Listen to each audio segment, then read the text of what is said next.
नमस्कार. तू हिरे माझा मितवा या सिरियलमध्ये आज आपण पाहत आहोत.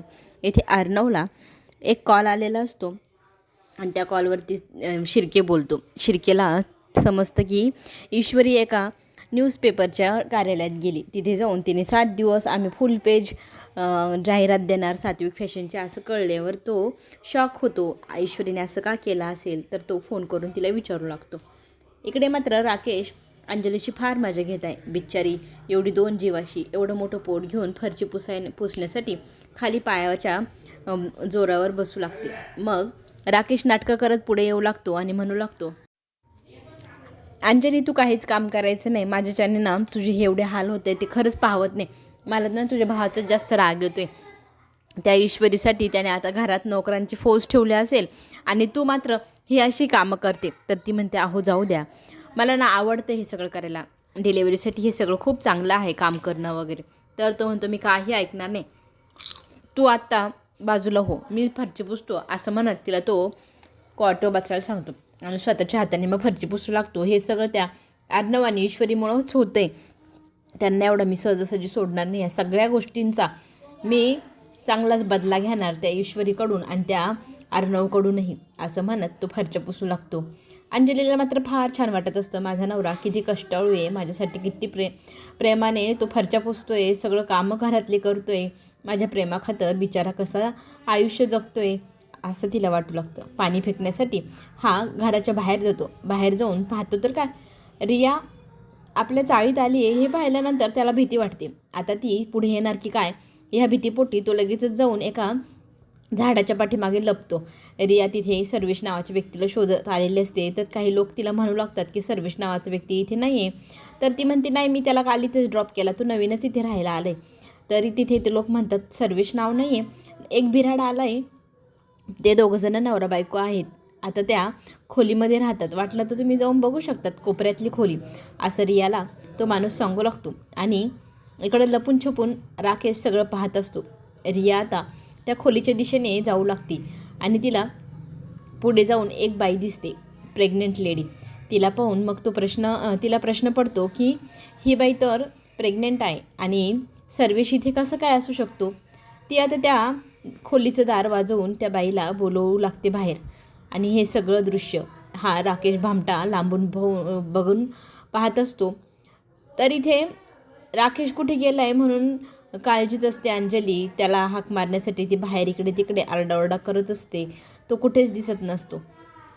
अर्णवने ईश्वरीला फोन लावून, सात्विक फॅशनची एवढी मोठी ॲड तू 7 दिवसाची त्या न्यूज रिपोर्टरकडे का दिली आहे. मग ती सगळी हकीकत सांगू लागते. ते मिस्टर धुमाळ माझ्याशी खोटं बोलले, मला भेटण्यासाठी ते टाळाटाळ करत आहे. त्यांच्याकडे नक्कीच काहीतरी माहिती आहे ज्यामुळे माझ्या आईचं आयुष्य एवढं उद्ध्वस्त झालं आणि त्यातनंच मला खरंच कारण कळलं की माझी आई निर्दोष होती. तर इथे तो म्हणू लागतो की तू हे सगळं का करत आहे, नको करू ना, बस झालं. तर ती म्हणते, नाही, या सगळ्या गोष्टींमुळे आपल्या नात्यावर परिणाम होते. आपलं नातं आपल्याला पुढे कसं न्यायचं आहे ह्या गोष्टीचंही टेन्शन मला आहेच. माझी आई निर्दोष आहे हे ज्या वेळेला सिद्ध होईल ना, त्याच वेळेला माझ्या जीवात जीव येईल आणि त्याच्यावरतीच आपलं नातं टिकून राहील. मला माझ्या नात्यासाठी हे सगळं शोधायचं आहे. हे सगळं शोधून काढल्यानंतर माझी आई निर्दोष आहे हे सिद्ध पण करायचे आणि त्याच्यानंतरच मला चैन पडेल, आपला संसार सुखाचा होईल. मला तुमच्यासोबत आनंदाने संसार करायचा आहे, खूप आनंदी तुमच्यासोबत राहायचं आहे. पण ह्या सगळ्या ओझ्याखाली आपण नाही एकमेकांच्या जवळ येऊ शकणार. या गोष्टीची जाणीव मला आहे आणि त्याच्यासाठीच मी आता हे सगळे शोध लावत आहे. आणि माझी आई निर्दोष आहे हे सिद्ध झालं की मग मी निश्चिंत राहील. त्याच्यासाठी तरी मला मदत करा, अशी तिने इथे अर्णवला एक रिक्वेस्ट केली आहे. तर अर्णव तिला मदत करायला तयार होतो आणि काही गोष्टींसाठी तो तयार झाल्यामुळे खूप चांगला परिणाम इथे ईश्वरीला पाहायला मिळणार. त्याच्यामुळे तर आता ती त्या धुमाळांकडनं सत्य जाणून घेऊ शकते. आता अर्णवच्या मदतीने ईश्वरी त्या धुमाळपर्यंत पोहोचणार आणि त्याच्याकडनं सत्यही वदवूनच घेणार. इकडे धुमाळांच्या घरी पुन्हा एकदा ईश्वरी गेलेली असते. वॉचमॅनने अडवलेलं असतं. तर ती म्हणते, मला धुमाळांना भेटायचे. तर वॉचमॅन सांगू लागतो की ते घरीच नाही 8-10 दिवस. तर ती म्हणते, मी आत्ताच त्यांना ऑफिसमध्ये भेटली होती आणि तुम्ही सांगताय की ते घरीच नाही, खोटं का बोलतायत तुम्ही. इथे तो त्यांना म्हणू लागतो, ए बाई, मी नाही ते वॉचमॅन म्हणून ड्युटी करतोय, मला जेवढं सांगितलं आहे तेवढंच करायचं आहे. माझी ड्युटी नको घालवूस तू, प्लीज इथून तू जा. ती तिथे दादागिरी करू लागते. मला आज जायचं आहे, मी आज गेल्याशिवाय राहणार नाही. वॉचमॅन आता पोलिसांना बोलवायची धमकी देऊ लागतो. ईश्वरी मग तिथेच थबकते आणि माघार घेते. एक ना एक दिवस तो धुमाळ आपल्या हाती लागेलच ह्या गोष्टीचा विश्वास तिला आहेच. इथे अंजलीच्या दिशेने रिया निघालेली असते. तिच्या समोर जाऊन ती प्रश्न करू लागते तर अंजलीला काहीच समजत नाही. अंजली म्हणते, सर्वेश सरपोतदार आमच्याकडे नाही. माझ्या नवऱ्याचं नाव राजेश भोसले आहे. आम्ही दोघेजण इथे राहतो. तर ती म्हणते, नाही, त्या व्यक्तीला मी इथेच सोडलं होतं काल. तर ती म्हणते, मग त्या केसमधल्या बाईंनी पण माझ्या नवऱ्याला काल इथे आणून सोडलं होतं. त्या तुमच्या बहिणीच्या आत्महत्येची केस त्यांच्याकडे आहे का? तर ती बाई म्हणते, रिया, की नाही, असं काहीही झालेलं नाही आणि मला बहीण वगैरे काहीच नाही, मी एकटीच आहे. मी ना सर्वेश सरपोतदार यांना शोधते. तर अंजली तिला सांगू लागते की इथे अशा नावाची व्यक्तीच नाही आहे. आणि खरं तर अंजली ती गोष्ट आठवू लागते की यांनी तर मला रात्री असं सांगितलं होतं आणि ही बाई तर मग वेगळंच काहीतरी सांगते. ह्या दोन्ही गोष्टींचा आता तिला ताळमेळ बसेना. ती जरा कन्फ्यूज होती, पण त्या बाईला ती सांगते इथे सर्वेश नावाचा व्यक्तीच नाही आहे असं म्हणून ती घरात जाते. दार बंद करून टाकते. आता दार बंद करताना तिने एक फोटो पाहिला आहे. त्या फोटोमध्ये अंजली आणि राकेश हे दोघेही आहे. तो फोटो पाहून तिला मोठा शॉक बसलेला आहे. आपण ज्याला सर्वेश समजतोय तो ह्या बाईचा नवरा निघाला आणि याचं नाव राजेश. हे ऐकल्यानंतर तिच्या पायाखालची जमीनच सरकली. आपल्याला पुढे हेही पाहायला मिळेल की वल्लवीला टेन्शन आलेले 50 लाख रुपये कुठून आणावे. आता तो शिर्केंचा अर्णवचा जो काका आहे तो इथे ब्लॅकमेल करतोय वल्लवीला 50 लाखासाठी. तर तिने आता सात्विक फॅशनचे काही फाईल्स आहे त्याच्यावर सह्या घेऊन पैसे उडवण्याचं ठरवलं आहे. अर्णवच्या लक्षातही येणार नाही, सही पण घ्यायची आणि 35 लाख रुपये आपल्याला असे मिळतील. इकडे राकेश धावत पळत रियाकडे जातो. रियाची समजूत काढण्यासाठी. रिया त्याच्यावर चिडलेली असते. माझ्याशी खोटं बोलून ह्या बाईसोबत मज्जा करतोयस तू, माझे पैसे घेतोस आणि मज्जा ह्या बाईसोबत करतो. तर राकेश इथे म्हणू लागतो की तुझ्या बाईला बाई म्हणतेस ना, ती माझी बहीण आहे. तू माझ्यावरती असे घाणेरडे आरोप लावतेस कशी? मला वाटलं होतं तू मला समजून घेशील आणि तू तर इथे माझ्यावरतीच आरोप लावून माझ्या इज्जतीचे वाभाडे ओढत आहे. तर ती म्हणते, म्हणजे काय? मग मी बोलेलच ना माझे पैसे घेतले तर. तर तो म्हणतो, अगं ती माझी बहीण आहे, आजारी आहे, प्रेग्नंट पण आहे. तिला आधीच डायबिटीज, BP असे आजार आहे. त्यातली त्यात तिच्या नवऱ्याशी भांडण झाल्यामुळे ती माझ्याच डोक्यावर येऊन बसली. आधीच आई आजारी, त्यात बहिणीसाठी डिलेवरी करण्यासाठी आलेली. ह्या सगळ्या गोष्टी माझ्या हातून आता होत नाही शक्य. मला खूप टेन्शन आलेलं असतं. त्याच्यातही तू माझ्याशी असे आरोप लावून भांडशील असं कधी वाटलं नव्हतं मला वाटलं होतं तू माझ्यावर खूप प्रेम करतेस. पण आता कळलं मला तू प्रेम वगैरे काही करत नाही, फक्त नाटकं असतात ह्या मुलींची प्रेमाची.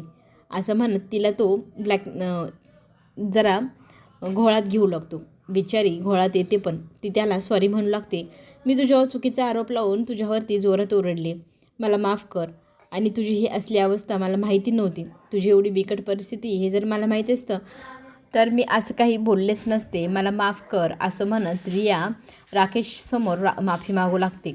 आणि तोही तिला, मी एवढ्या कठीण परिस्थितीत असताना तू माझ्याशी असं वागते हे मला पटत नाही असं करत भाव खाऊ लागतो. तर ती त्याला काही पैसे काढते आणि त्याच्या हातावर ठेवते. त्याला म्हणू लागते की तू स्वतःची काळजी घे, घरच्यांची पण घे आणि माझं टेन्शन घेऊ नको. असं म्हणत त्याला ती निरोप देते. आणि मुली इतक्या पागल आणि मूर्ख असतात हे त्याला पहिल्यांदाच कळलं जणू काही. तो म्हणतो, सगळ्या मुली सारखेच असतात, बिनडोक. किती सोपं असतं मुलींना घोळ्यात घेणं. इथे पुन्हा बादली उचलून घरामध्ये तो येत असतो. अंजली त्यालाच फोन लावत असते. तर अंजली त्याला म्हणू लागते, कुठे गेले होते तुम्ही? तर तो म्हणतो, एक बाई ना मागच्या गायच्यातली चाळीतली ती पडली, तर तिला मी म्हातारी होती ना, मग तिला सोडवायला तिच्या घरी गेलो होतो. तर इथे अंजलीला भारी कौतुक वाटतं की आपला नवरा खरंच किती कष्टाळू आहे, कोणालाही दुःखात पाहू शकत नाही, लगेच मदत करायला धावतो. तर ती त्याला म्हणते, मला तर वाटलं ती सुंदर मुलगी आली होती तिच्यासोबतच गेले की काय? तर राकेश म्हणतो, म्हणजे काय? तर ती हसते आणि काही नाही हो, इथे एक मुलगी पत्ता विचारायला आली होती, मग मला वाटलं तुम्ही तिच्यासोबतच गेले का, थट्टा करते मी तुमची. असं म्हणत विषय टाळते. पुढे आपल्याला वल्लवीचं टेन्शन पाहायला मिळेल. तिला इथे फाईलमध्ये काही गोष्टी सापडता आहे का ज्यामुळे तिला पैसे काढता येईल हे ती शोधू लागते. इकडे मात्र ईश्वरी सगळी घडलेली हकीकत तिच्या आईला सांगायला जाते. मिस्टर धुमाळांनी तिला कसा चकवा दिला, तिच्यापासून कशी लपाछपी करत होते, नक्कीच त्यांना काहीतरी माहिती आहे आणि ते आपल्यापासून लपवत आहे असं ती आईला सांगते. तर आई खरंच देवाला आता कोसू लागते की देव असं एवढा कठीण परीक्षा का पाहतोय माझी आणि माझ्या मुलींचीही. मी निर्दोष होते. आता त्या गोष्टीचे चटकेही माझ्या मुलीपर्यंत पोचले. आपण इतके प्रयत्न करतो त्या गोष्टीपर्यंत पोचायचे आणि पुन्हा एकदा मागे कसं काय येतो. मी इतकी देवाला नवस करते की काही कर, पण माझ्या मुलींना आणि माझ्या घरच्यांना सुखी ठेव. तर इथे देवाशी भांडू नको गाई असं ईश्वरी समजवते आणि म्हणू लागते की देवाने काही केलेलं नाही, देव आपल्याशी चांगलंच वागेल आणि किती दिवस ती धुमाळ आणि ती बाई आपल्यापासून लपणार, एक ना एक दिवस आपल्या हाती येणारच ना. तू अजिबात काळजी करू नको, मी एकदम जवळ पोचली, मला माहिती आहे तू निर्दोष आहे आणि मी ते सिद्धही करून दाखवेल. आई तिची जरा शांत होते आणि ईश्वरी तिला वचन देते की मी एक ना एक दिवस त्या बाईला शोधूनच काढेल, तिचं सत्य सगळ्यांसमोर आणेल, तू मात्र टेन्शन घ्यायचं नाही असं म्हणत आईचे डोळे पुसते आणि आईला मिठी मारते.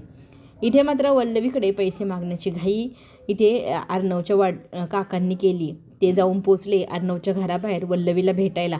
फक्त 48 तास उरलेत, मला जर माझे पैसे मिळाले नाही तर मी तुझं सगळं सत्य अर्णवसमोर सांगून देईल अशी धमकी द्यायला ते तिथे आलेले असतात. आता ईश्वरी आणि अर्णवने पण एक युक्ती केली. त्या दोघांनी मिळून त्या धुमाळांना फोन केला आहे आणि त्यांना म्हणू लागलेत की जर तुम्ही सत्य सांगितलं नाही तर तुम्हाला माहिती काय होईल. तर तो घाबरतो आणि उभा असतानाच खाली कोसळतो. इथे अर्णव धमकी देतो, जर सत्य सांगितलं नाही तर तुम्हाला या सगळ्या गोष्टींच्या आरोपाखाली मी पोलिसांना पकडून देईल आणि तुमची जी हालत करेल ती पण तुम्हाला माहितीच आहे कशी असेल. जर स्वतःला वाचवायचं असेल तर मला मदत करा. तर तो मदत करेल का हा पण एक प्रश्न आहे. इथे ना ईश्वरी आणि अर्णवने त्यांना पैशांची पण ऑफर दिलेली आहे. तुम्हाला आम्ही हवे तेवढे पैसेही देतो हवं तर, फक्त ती बाई कोण आहे तिचं नाव आम्हाला सांगा असं म्हणत आता अर्णवने धुमाळांना चांगली ऑफर दिली. पण धुमाळ फसणार का, त्याच्या जाळ्यात अडकणार का, का वल्लवी पुन्हा एकदा तिची जी काही चाल आहे तिच्यात यशस्वी ठरणार आणि पुन्हा एकदा अर्णवला धोका देणार. चला तर मग आपण पुन्हा भेटू. चॅनलला लाईक करा, सबस्क्राईब करा. धन्यवाद.